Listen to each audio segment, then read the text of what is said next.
তারা হচ্ছে আবু জাহেল। তো 99% আবু জাহেলের সূত্রে এই কথার পরিপ্রেক্ষিতে। তো আমার মূল বক্তব্য হচ্ছে হারাম হালাল নিয়ে।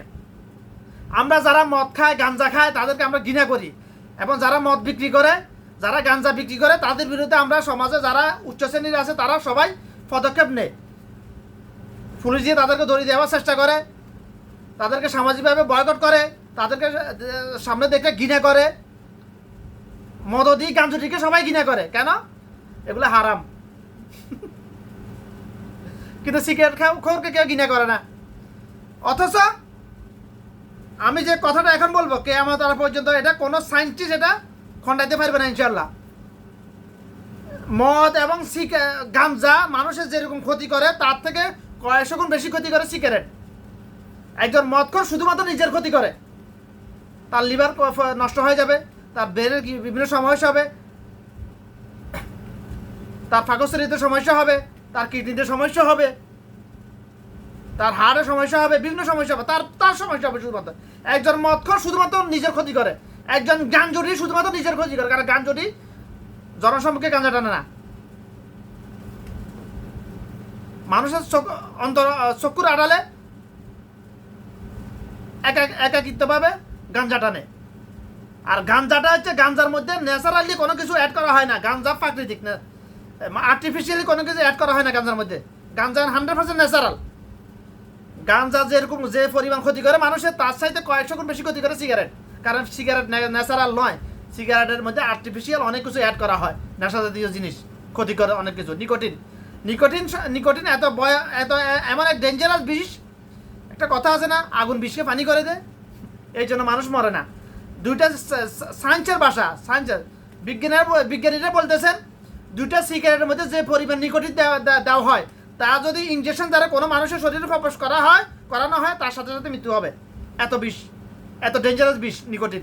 সাপে কামড় দিলে, কিংকোবরা যদি কাউকে কামড়ে সে মারা যাবে, উপযুক্ত সময় যদি ভ্যাকসিন না দেয়, অ্যান্টিভেনম না দেয়।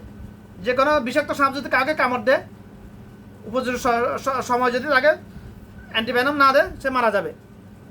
সিগারেট কেন মারা যাইতেছে না? কিন্তু সাপ যদি আগুনে রান্না করে সাপ খায়, কেউ মারা যাবে না। কিছু ক্ষতি হতে পারে, ক্ষতিকর অবশ্যই আছে, না হলে আরাম হতো না। কিন্তু এই জন্য সিগারেট যেহেতু আগুন দিয়ে জ্বালায় খায়, এই জন্য ক্ষতি হইতেছে না। বিশ্বাস যদি তাও না হয়, 2-3টা সিগারেট পানিতে গুলিয়ে শরবত বানিয়ে ব্লেন্ডারে ফিডে খেয়ে দেখুন কেমন লাগে। মারা যায় কিনা মানুষ, দেখুন।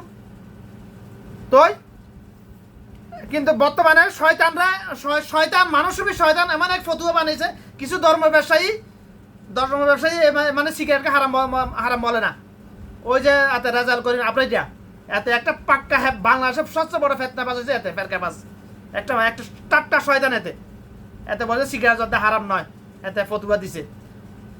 কথা বলা, আমি 6-7 বছর আগে থেকে এদের টার্গেট রাখছি, যদি আমি হাতের টার্গেট পাই, জোতার বাড়ি শুরু হবে ইনশাআল্লাহ। মিস হবে না, এটা মিস হবে না। কিন্তু একজন মদখোর শুধুমাত্র নিজের ক্ষতি করে, তার পরিবারে অন্য কারো ক্ষতি করে না, আশপাশে কারো ক্ষতি করে না। ফাটে বলছে একজন গাঞ্জুরি শুধু নিজের ক্ষতি করে, কারো ক্ষতি করতেছে না। একজন গাঞ্জা ব্যবসায়ী সাময়িক অল্প কয়েকজন মানুষকে নিয়ে সাথে মানুষের মধ্যে গাঞ্জা ব্যবসা করে, কিন্তু একজন একটা সিগারেট কোম্পানি মিলিয়ন মানুষের মধ্যে কে নিয়ে সিগারেট ব্যবসা করতেছে, কিন্তু তার বিরুদ্ধে কোনো পদক্ষেপ নাই। সরকার তাকে ফ্যাসিলিটি দিতেছে। আমি প্রথমে হারাম হালালের সংক্ষেপে সূত্রটা বলছি, কোনটা হারাম কোনটা হালাল। যে খাবার, যে দেখা, যে কথা, যে কাজ মানুষের নিজের এবং অন্যের জন্য ক্ষতিকর, সেটাই আল্লাহ পাক মানুষের কল্যাণের জন্য হারাম করেছেন। এবং সিগারেটের ক্ষতিকর দিক কয়টা আপনারা লিস্ট করে দেখুন। যদি ক্ষতিকর দিক না দেখাতে পারেন, যদি উপকারী দিক দেখা, যদি ক্ষতিকর কোনো দিক না এটা প্রমাণ করতে পারেন, তাহলে সিগারেট হালাল ফতুয়া আমার। যদি সিগারেটের ক্ষতিকর কোনো দিক নাই, দিক তো অবশ্যই আছে, কিয়ামত পর্যন্ত প্রমাণ করতে পারে ক্ষতিকর দিক নাই। সিগারেটের অনেকগুলো ক্ষতিকর দিক আছে। যে সিগারেট টানে সে তো নিজের ক্ষতি করে না, সে নিজের ক্ষতি করে, নিজের পরিবার পরিজনের ক্ষতি করে, তার আশপাশে যারা আছে পাড়াপতি সবার ক্ষতি করে। অর্থাৎ একজন সিগারেটখোর জাহান্নামে যাওয়ার জন্য এতটুকু যথেষ্ট, যদিও সে নিজের ক্ষতি করেছে, এটা যদি আল্লাহ মাফও করে যে সে যে অন্য ক্ষতি করেছে, আমার সামনে যদি কেউ সিগারেট টানে সে আমার হক নষ্ট করেছে, সে আমার ক্ষতি করেছে, আমি যে এটার জন্য মাফ না করি আল্লাহ পাক মাফ করবে না। কারণ বান্দার হক আল্লাহ পাক স্পষ্ট বলেছেন, বান্দার কোনো হক আমি মাফ করবো না। বান্দার হক কেন মাফ করবে না, এটার পিছনে কারণ আছে, যুক্তি অবশ্যই কারণ আছে, এটা কেউ বলে না। বান্দার হক যদি আল্লাহ পাক মাফ করে দেবে অপশন থাকতে হবে, তাহলে মানুষের মধ্যে মনুষ্যত্ববোধ থাকতো না। কারণ মানুষকে মারলাম কাটলাম, যার হক সম্পদ যাকে মঞ্চে মারি খাইলাম, আল্লাহর কাছে মাফ চাইলে তো মাফ করে দিবে।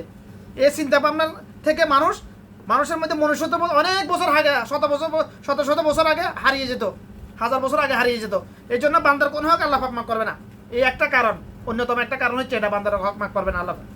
একজন সিগারেট কর অন্যের হক নষ্ট করতেছে, কত মানুষের হক নষ্ট করছে সে তো জানেও না। আমার হক, আমার সামনে যে সিগারেট টানে সে তো আমার হক নষ্ট করতেছে, আমি এই হক আমি ছাড়বো না, এটা মাফ করবো না। আমি ক্ষমতা নাই যেন আমি মারতে প্রতিহত করতেছি না, বাধা দিতে পারতেছি না, যতটুকু সম্ভব আমি প্রতিবাদ করতেছি, আমি সর্বোচ্চ চেষ্টা করি, আমি প্রতিবাদ করতেছি। আমার সমবয়সী কেউ যদি আমার সামনে সিগারেট টানে, আমাদের বেসের কেউ আমার সামনে সিগারেট টানে না, বেশি ক্ষেত্রে ওরা জানে আমি আমার সম্বন্ধে, এই জন্য আমার সামনে সিগারেট টানে না। যারা বড় আমার থেকে বড় তারা তো আমি গাদ্দারি করে দেয় যে আমি আরে হাতের অনুমতি নিব নাকি আমি সিগারেট টানবো, আমার টাকা দিয়ে আমি নাকে মুখে জাহান্নামের নমুনা দেখাবো, আমি আমার টাকা খরচ করে আমি শয়তানি নমুনা দেখাবো আমি হাতের কি। ওরা তো মনে করতেছে এটা।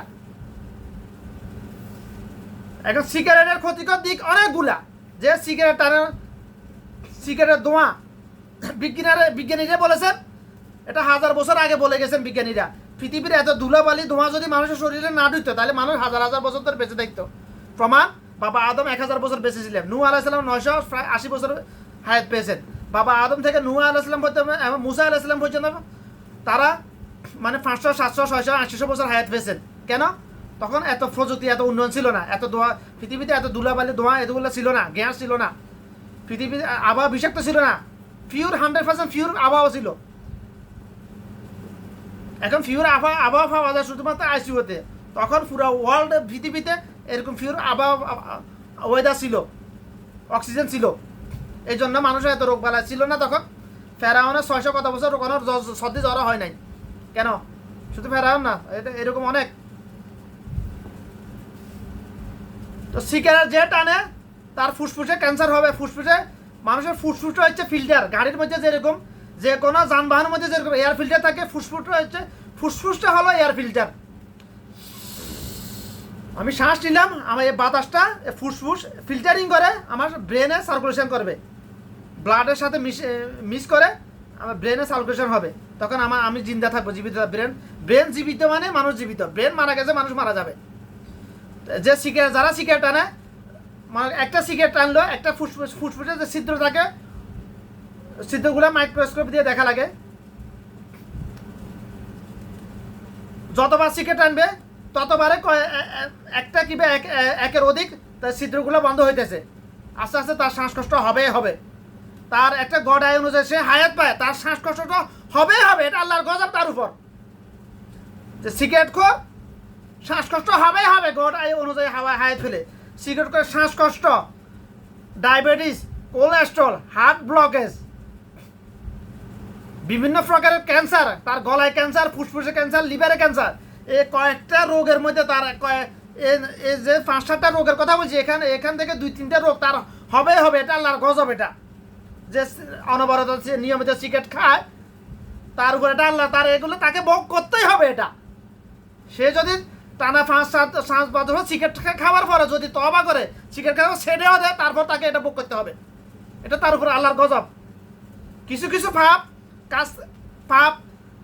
কাজ থেকে তওবা করে ওই কাজগুলো থেকে বিরত হওয়ার পরেও তার কুফল ভোগ করা লাগে তাকে। একটা হলো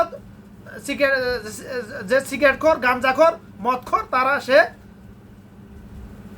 সে আরেকটা হইল হারাম কাজ, যেটাকে মাস্টারবেশন বলে, নেগেটিভ মাইন্ডে নিয়ে যাবে অনেকে হারাম কিছু ফেরকাবাজ। ওই জন্য আমি এটা খোলাসা করে বলতেছি না। আমি এই দুইটা হারাম কাজ, হারাম খাবার, এগুলা থেকে তওবা করার পরেও এগুলোর কুফল তাকে ভোগ করতে হবে। সায়েন্টিফিক্যালি এটা প্রুভড, এটা প্রমাণিত। এটা তো সিগারেট খাওয়া হারাম না হালাল?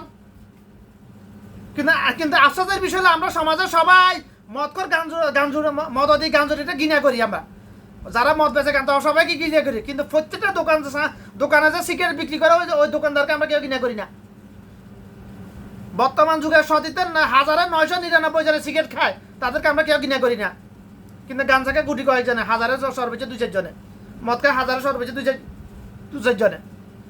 মদাদি শুধুমাত্র নিজের ক্ষতি করে, গাঞ্জুরি শুধুমাত্র নিজের ক্ষতি করে, আর সিগারেট খোর নিজের ক্ষতি করতেছে এবং তার আশেপাশে যদি 100 জন লোকও থাকে, চারিদিকে যদি রাউন্ডলি 1000 লোকও থাকে উপস্থিত, সবার ক্ষতি করতেছে সে তাদের দোয়ার মাধ্যমে।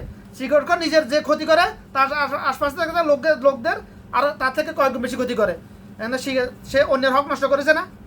তো একজন সিগারেট করে এখনও সময় আছে, সতর্ক হয়ে যাও, তওবা করো, আল্লাহর কাছে মাফ চাও যারা সিগারেট খোর। কিন্তু আফসোসের বিষয় হলো বর্তমান যুগে যারা সমাজের অধিপতি, সভাপতি, সেক্রেটারি, ক্যাশিয়ার, তারা প্রকাশ্যে সিগারেট টানে, তারা বেশি, এবং যার কাছে যত পয়সা বেশি তার মধ্যে সে তত দামি সিগারেট টানে, অর্থাৎ সে তত বড়, নিজেকে তত বড় শয়তান মনে করে। আরও স্টাইলে বেশি ভিন্ন ভিন্ন স্টাইলে সিগারেট টানে সে, যার কাছে যে একটু শিক্ষিত, যার কাছে টাকা পয়সা একটু বেশি, সে একটা তার স্টাইলটা ভিন্ন রূপে পরিণত হয়ে যায় এগুলা, মানে সে তত বেশি বড় শয়তানে পরিণত হয়। যত বেশি ধনী সে তত বড় শয়তানে পরিণত হয়েছে বর্তমান যুগে, জাহিলিয়াতের যুগে। সিগারেট খাওয়ার মাঝে সিগারেট খাওয়া হচ্ছে, যারা সিগারেট তারা নাকে মুখে ধোঁয়া বের করে, এটা হচ্ছে জাহান্নামীদের কোনো নমুনা, জাহান্নামীদের শাস্তির নমুনা এটা। আরে তোকে তো আল্লাহ পাক জাহান্নামে দেওয়ার জন্য বানাই নাই ভাই, তোকে তো আল্লাহ পাক জাহান্নামে দেওয়ার জন্য বানিয়েছে। তুই নিজের উপর নিজে কেন জুলুম করে তুই জাহান্নামের দিকে অগ্রসর হইতেছিস? আল্লাহ পাক বলছে আমি কখনোই কাল্লা, কখনো নয়, আমি বান্দার উপর জুলুম করি না। বান্দা নিজের উপর নিজের কর্মের দ্বারা জুলুম করে, নিজের কৃতকর্মের দ্বারা জুলুম করে। অর্থাৎ সিগারেট খোর নিজের উপর জুলুম করতেছে, মদ খোর, গাঁজা উঠি সবাই নিজের উপর জুলুম করতেছে, অন্যের উপরও জুলুম করতেছে। এটা শুধু দুর্নীতি, সাদাবাজ, হারামখোর, বাটপা, সিন্ডিকেট, এরা শুধু অন্যের উপর জুলুম করতেছে না, এরা তো করতেছে, সবাই জানে। কিন্তু এই সিগারেট খোর তার থেকে বেশি ক্ষতি জুলুম করতেছে মানুষের উপর, নিজের উপর করতেছে যা, তার থেকে কয়েকটু বেশি ক্ষতি হচ্ছে মানুষের উপর জুলুম। কারণ স্ত্রী ভয়ে বলতে পারছে না, শর্মে বলতেছে স্বামী কিভাবে বলি। কিন্তু উচিত ছিল প্রত্যেক নারীর, যে পুরুষ সিগারেট টানে ওই পুরুষকে নারীদের উচিত ছিল সাথে শোয়ার অনুমতি না দেওয়া উচিত ছিল। এটা যদি এরকম যদি হইতো নারীদের চরিত্র, তাহলে পুরুষ কখনো সিগারেট টানতো না। ও তো খবিশের সাথে থাকতে তো ওরা খবিশে পরিণত হয়ে গেছে, ওদের অভ্যাস হয়ে গেছে। একটা দুর্গন্ধ সবসময় নিয়মিত যখন নাকে আসে, ওটা আর দুর্গন্ধ লাগে না, ওটা অভ্যাস হয়ে যায়। ব্রেন কি করবে, বাধ্য হয় ব্রেনের সাথে এটাকে মানিয়ে নিতে বাধ্য হয়ে যায়, কি সহ্য করতে বাধ্য হয়ে যায় ব্রেন। যে কোনো ক্ষতিকর যে কোনো খাবার প্রথম কয়েকবার করে তার কাছে অনেক অস্বস্তিকর লাগবে, কারণ ব্রেন বারবার সিগন্যাল দিচ্ছে। অস্বস্তিকর কেন লাগবে? ব্রেন সিগন্যাল দিতেছে এটা ক্ষতিকর, এটা খাইচ্ছা, এটা গ্রহণ করিচ্ছা। ব্রেন বারবার সিগন্যাল, যখন কিন্তু জবরদস্তি এটা গ্রহণ করতেছে, তখন ব্রেন কি করবে, মজবুত এটাকে অ্যাডজাস্ট করে নিতে হয়। ব্রেনকে তো জীবিত থাকতে হবে, বেঁচে থাকতে হবে, বাঁচতে হবে, লড়াই করতে হবে। একদম ব্রেন তখন এটার সাথে অ্যাডজাস্ট হয়ে যায়, তখন আর তার অসুবিধা মনে হয় না, তার কাছে মজা লাগে, শয়তানি লাগে, নিজেকে শয়তান মনে করে। নাকে মুখে তোমা বের করতেছি আমি, কে পারিস? কোনো শয়তান আছে, আমি চোখ দিয়ে তোমা বার করবো, দেখবি এরকম শয়তানও আছে অনেক। আসলে চোখ দিয়ে তোমা বার করা সম্ভব না কখনো। তো আশা করি কথাগুলো বোঝার চেষ্টা করবেন। হারাম করতে হারাম কর ভাই, পৃথিবীর যত হারাম আছে কেয়ামত পর্যন্ত কেউ এটাকে হালাল করতে পারবে না। হালাল করার জন্য রাসূল সঙ্গে আবার ফাটাতে হবে, এটা তো সম্ভব না, এই জন্য হালাল করা সম্ভব না। যত ধর্মের ব্যবসায়ীরা যত ফতুয়া দেখ, মাজার পূজারি, ধর্মের ব্যবসায়ী, কিছু আলেমের লেফাজারি মানুষ শয়তান যত ফতুয়া দেখ, কোনো হারামকে কিয়ামত পর্যন্ত হালাল ফতুয়া করতে পারবে না, যত ফতুয়া দেখ পারবে না। তো সিগারেট হারাম হারাম হারাম, আজকে শয়তান এটাকে ফতুয়া বানাইছে সিগারেট খাওয়া মাকরু। কে বলছে এটা মাকরু? আমি যে কথা শুরুতে যে কথা বলেছি, মানে কোন খাবারগুলো হারাম, যে খাবার মানুষের জন্য, মানুষের নিজের জন্য এবং অন্যের জন্য ক্ষতিকর, ওটা হারাম। বা লিস্টে আপনারা করেন না যে খাবারগুলো হারাম, ক্ষতিকর, শুকরের গোস্ত ক্ষতিকর, কুত্তার গোস্ত ক্ষতিকর, সাপ ক্ষতিকর, বিচ্ছু ক্ষতিকর। তারপর কুমির ক্ষতিকর আছে, কুমিরের ক্ষতিকর কিছু প্রভাব আছে, এই জন্য কুমির কোন ইমাম শাফি, ইমাম আহমেদ হাম্বল এটাকে হালাল বলেছেন। ইমাম আজম আবু হানিফা এটা হারাম বলেছেন। কেউ হারাম বলেছে, কেউ হারাম, এটা হারামে। কুমির খাবার প্রয়োজন নাই, ক্ষতিকর দিক আছে, হিংস্রতা আছে। বিড়াল খাওয়া ক্ষতি হারাম, মানে বিষাক্ত যে কোনো কিছু খাওয়া। সাগরে যত প্রকারের প্রাণী আছে, মাছ প্রাণী সব হালাল, যেটা বিষাক্ত প্রমাণিত হবে ওটা ব্যতীত। শার্ক মাছ খাওয়া হারাম নয়, আরব দেশে সবাই খায় এটা। অক্টোপাস খাওয়া হারাম নয়, সবাই খায়। কাঁকড়া হারাম না, সবাই খায়, কারণ এগুলো তো ক্ষতিকর দিক নাই।